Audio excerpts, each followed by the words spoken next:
আজকে আমরা নবম শ্রেণীর ধনঞ্জয় সরকার ও ডক্টর অশোক কুমার ঘোষের অভিনব ভৌতবিজ্ঞান ও পরিবেশ এই বইটার ফার্স্ট চ্যাপ্টার পরিমাপ তার অনুশীলনীতে যে প্রশ্নগুলো আছে তার উত্তরগুলো আলোচনা করব।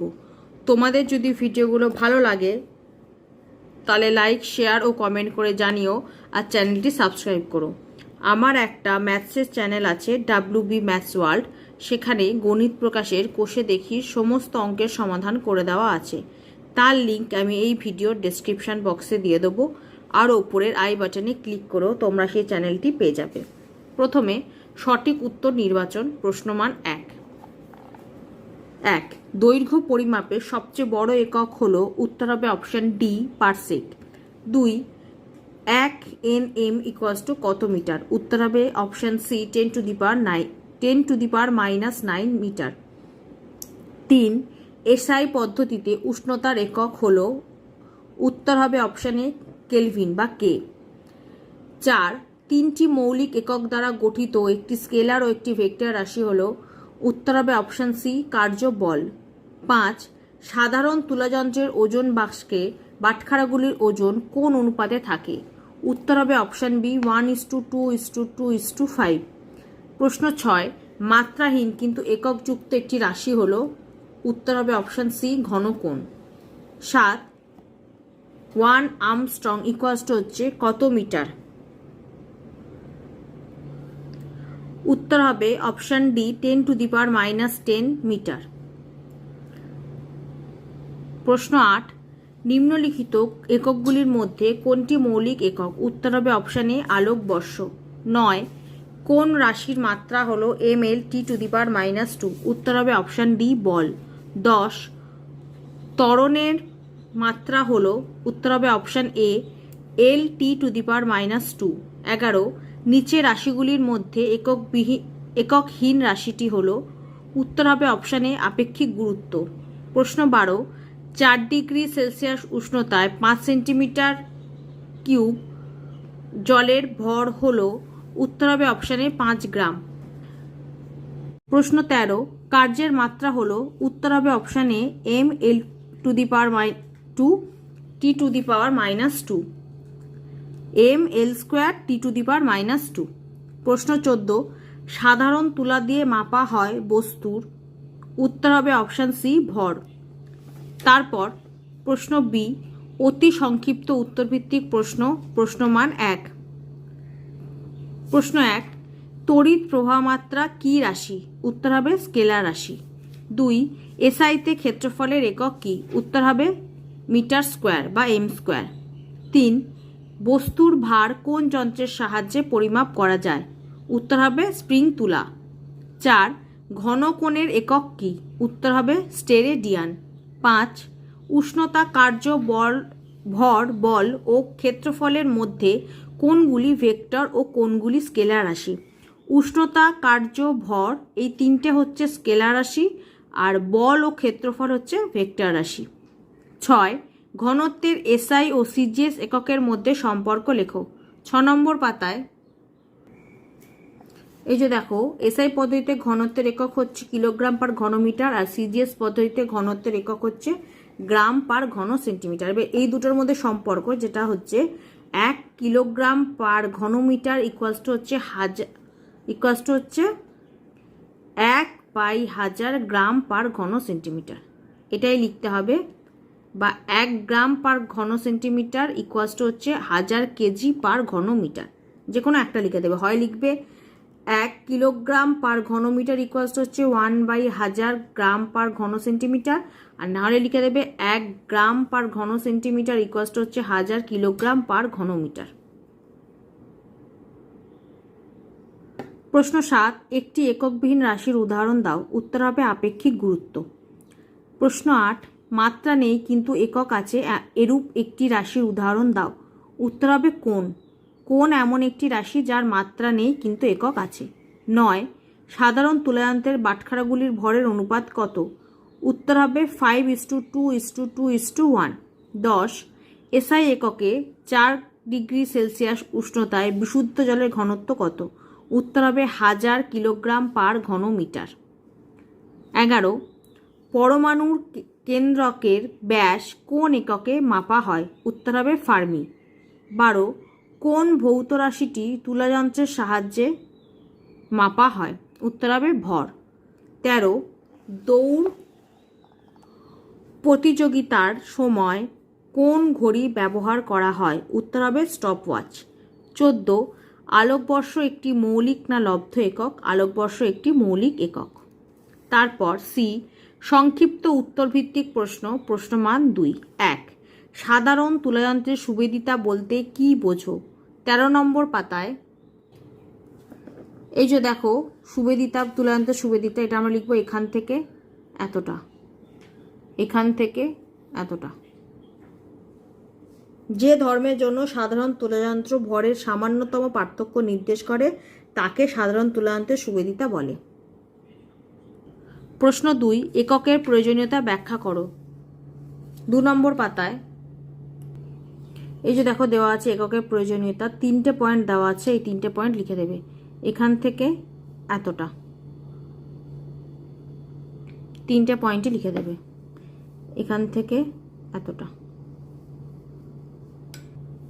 প্রশ্ন 3 লিটারের সংজ্ঞায় উষ্ণতার উল্লেখ থাকে কেন? 6 নম্বর পাতায় এই যে দেখো লিটারের সংজ্ঞায় 4 ডিগ্রি সেলসিয়াস বা 277 কেলভিন উষ্ণতার উল্লেখ করা হয় কেন?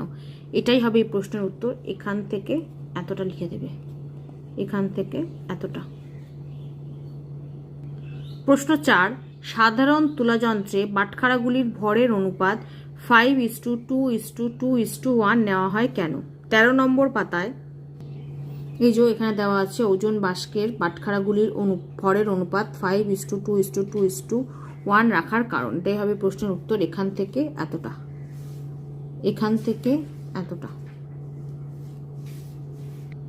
প্রশ্ন 5 কোন রাশির পরিমাপের ক্ষেত্রে বিভিন্ন ছোট ও বড় একক ব্যবহার করা হয় কেন? কোন রাশির পরিমাপের ক্ষেত্রে বিভিন্ন ছোট ও বড় একক ব্যবহার করা হয় কেন? 6 নম্বর পাতায় এই যে দেখো দেওয়া আছে ছোট একক বড় একক ব্যবহারের উপযোগিতা, সেখানে এখান থেকে লেখা শুরু করে এত অবধি লিখতে হবে, এখান থেকে এতটা। প্রশ্ন 6 মেট্রিক পদ্ধতিকে দশমিক পদ্ধতি বলে কেন? এই উত্তরটা এই বইতে নেই, আমি একটা অন্য বই থেকে দেখাচ্ছি, তোমরা একটু লিখে নিও। মেট্রিক পদ্ধতিকে দশমিক পদ্ধতি বলে কেন, তার উত্তর আমরা লিখব এখান থেকে এতটা, এখান থেকে এতটা, তারপর লিখে দেবে এই জন্য মেট্রিক পদ্ধতিকে দশমিক পদ্ধতিও বলা হয়।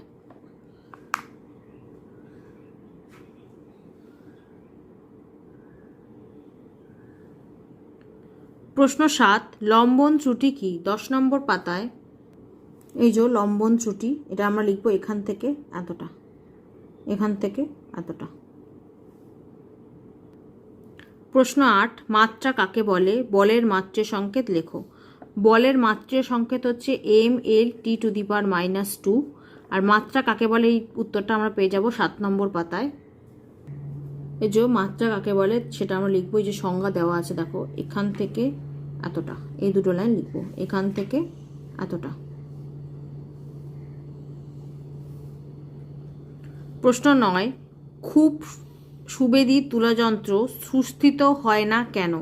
13 নম্বর পাতায় এই যে দেখো একদম শেষে দেওয়া আছে অতি সুবেদী তুলাযন্ত্র সুস্থিত না হওয়ার কারণ। এটা আমরা লিখবো এখান থেকে শুরু করে, প্রথমে লিখতে হবে তুলাযন্ত্রকে সুবেদী হতে হলে তার 2টা পয়েন্ট, তারপর আবার তুলাযন্ত্রকে সুস্থিত হতে হলে তার আবার 3টে পয়েন্ট বলে এত অবধি লিখতে হবে। তাহলে এই উত্তরটা কি লিখবো আমরা? 13 নম্বর পাতার এখান থেকে শুরু করে 14 নম্বর পাতার এত অবধি লিখে দেবে। তারপরে ডি দীর্ঘ উত্তরভিত্তিক প্রশ্ন, প্রশ্নমান 3। 1 একটি মাপনী চোঙের সাহায্যে কিভাবে একটি অসম আকৃতির কঠিন বস্তুর আয়তন নির্ণয় করা যায়? 14 নম্বর পাতায় এই যে দেখো একদম নিচে দেওয়া আছে আয়তন মাপক চোঙ এবং সাধারণ তুলার সাহায্যে অসম আকৃতির বস্তুর আয়তন ও উহার উপাদানের ঘনত্ব নির্ণয়। এটাই হবে এই প্রশ্নের উত্তর। 2 নম্বর পয়েন্টটা লিখব, 2 নম্বর পয়েন্ট থেকে লেখা শুরু করব। 2 নম্বর পয়েন্টটা লিখব, 3 নম্বর পয়েন্টটা লিখব, নিয়ে এত অবধি। 2 নম্বর পয়েন্ট মানে এখান থেকে শুরু করে এতটা অবধি। অসম বস্তুটির আয়তন equals to V2 minus V1 পার ঘন মিটার কিউব, ঘন সেন্টিমিটার, ঘন সেন্টিমিটার। এখান থেকে এতটা, আর তার সাথে এই ছবিটা এঁকে দেবে। এখান থেকে এতটা লিখবে, তার সাথে এই ছবিটা এঁকে দেবে।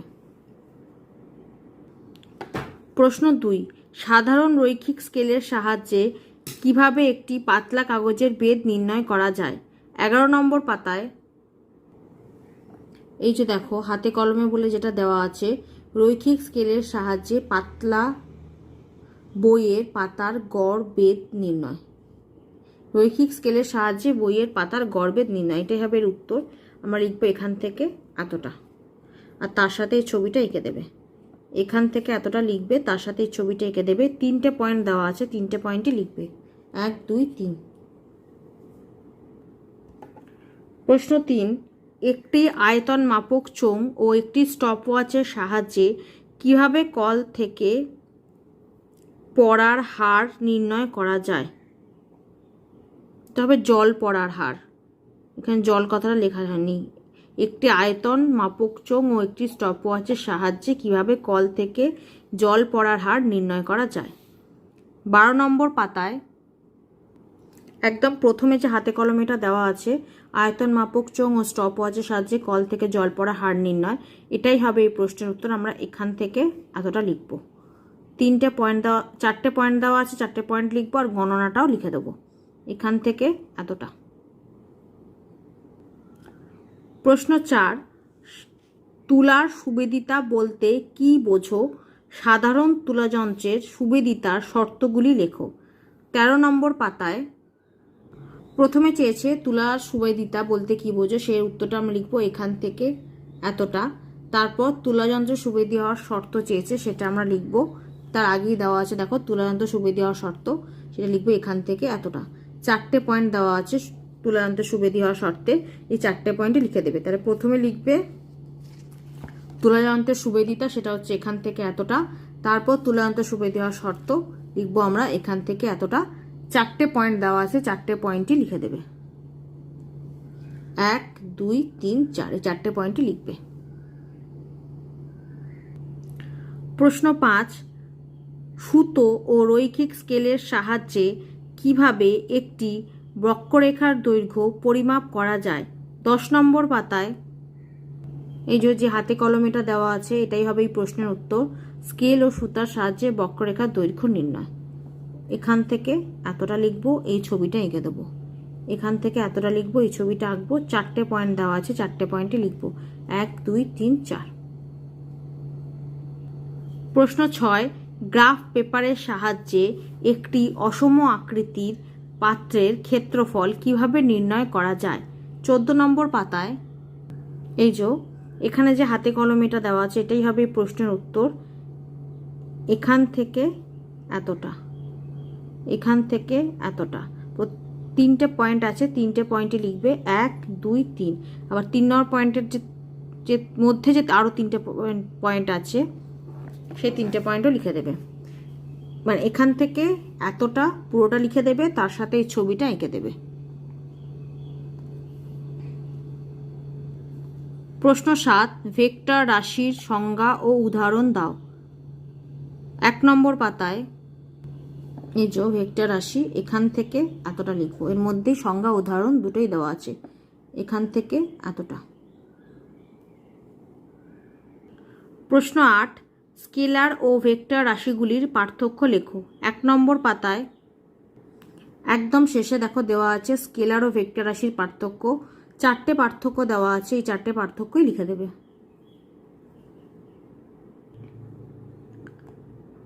প্রশ্ন 9, প্রাথমিক ও লব্ধ একক বলতে কি বোঝো? উদাহরণ দাও।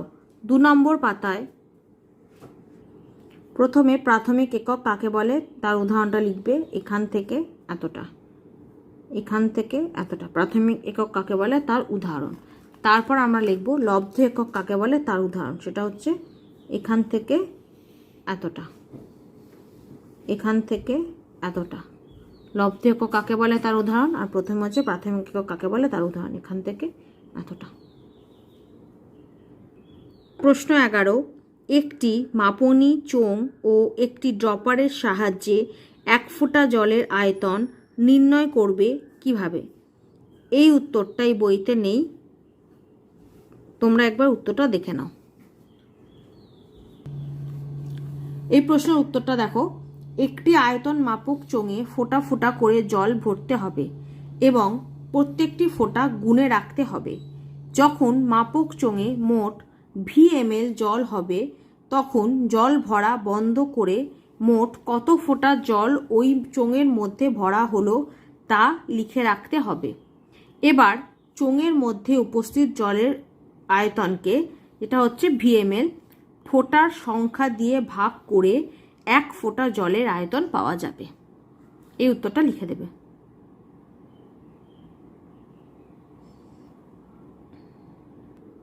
প্রশ্ন 12, ওজন, ভর, বেগ, ত্বরণ, আয়তন, দ্রুতি, সময়, চাপ এগুলির মধ্যে কোনগুলি ভেক্টর ও কোনগুলি স্কেলার রাশি নির্দেশ করো।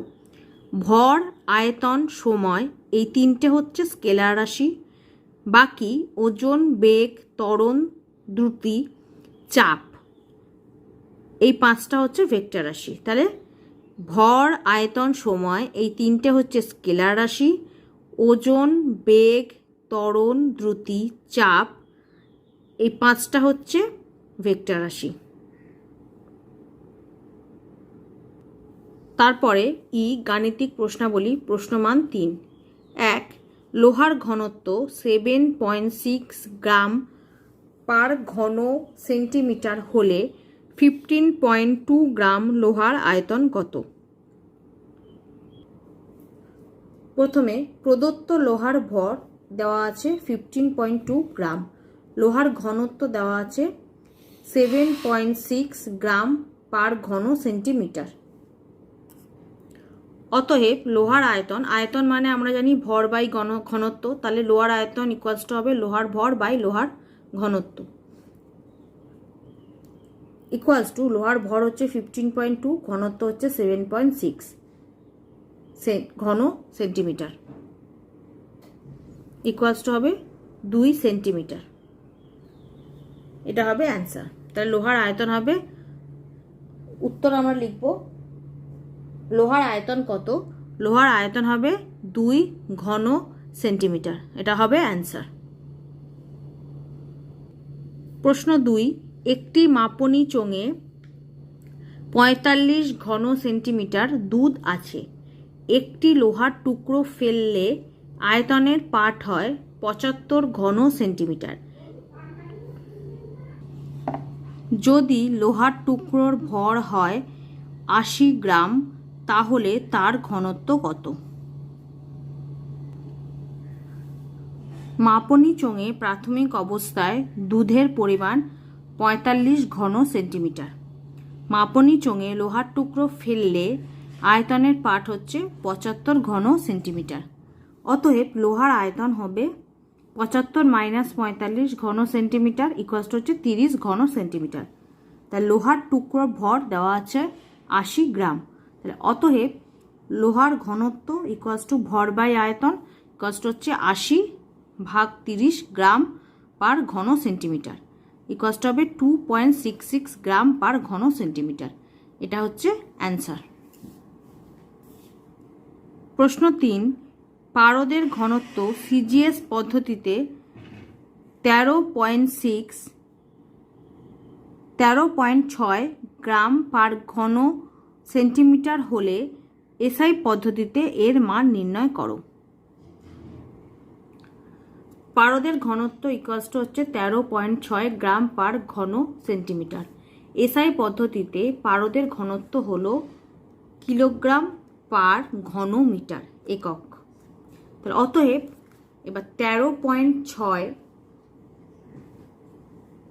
গ্রাম পার ঘন সেন্টিমিটারকে আমাদের কিলোগ্রাম পার ঘন মিটার নিয়ে যেতে হবে। তাহলে 13.6 ভাগ 1000, গ্রামকে 1000 দিয়ে ভাগ করলে সেটা কিলোগ্রাম হবে, ইন্টু 1 ভাগ 1 হচ্ছে 10 লাখ। তাহলে এটা ঘন মিটার হবে, কারণ সেন্টিমিটার থেকে মিটারে যেতে গেলে আমাদের 100 দিয়ে ভাগ করতে হবে। এবার যেহেতু এটা ঘন মিটার বা মিটার কিউব, তাহলে আমাকে 100 ইন্টু 100 ইন্টু 100 মানে 100 কিউব দিয়ে ভাগ করতে হবে। তাহলে সেই জন্য 1 ভাগ হচ্ছে 10 লাখ ইকুয়াল টু হচ্ছে 13.6 ভাগ 1000 ইন্টু 10 লাখ কাটা গ্রাম পার ঘন মিটার, কিলোগ্রাম পার ঘন মিটার ইকুয়াল টু কাটাকুটি করে হবে 13,600 কিলোগ্রাম পার ঘন মিটার। প্রথমে এখানে 3টে শূন্য, এখানে 3টে শূন্য কেটে গেল, তারপর পয়েন্টটা উঠিয়ে নিচে 10 এলো ইন্টু 1000, এই যে এখানে 1000 রইল 1000, তার মধ্যে আবার একটা শূন্য কেটে গেল, গুণ করে হবে 13,600 কিলোগ্রাম পার ঘন মিটার। এটা হচ্ছে অ্যান্সার। এফ স্তম্ভ মেলাও প্রশ্নমান 1 প্রথম হচ্ছে ত্বরণ, যেটা হবে অপশন বি LT⁻², ওজন এটা হবে অপশন এ mLT²। 3 ভরবেগ এটা হবে অপশন সি mLT⁻1। 4 শক্তি এটা হবে অপশন ডি mL²T⁻²। তারপরেরটা বাম স্তম্ভ ডান স্তম্ভ, 1 হচ্ছে 10⁻⁻6 মিটার, এটা হবে অপশন সি মাইক্রন। তারপর 2 10⁻13 মিটার, এটা হবে অপশন ডি এক্স একক। 3 10⁻10 মিটার, এটা হবে অপশন বি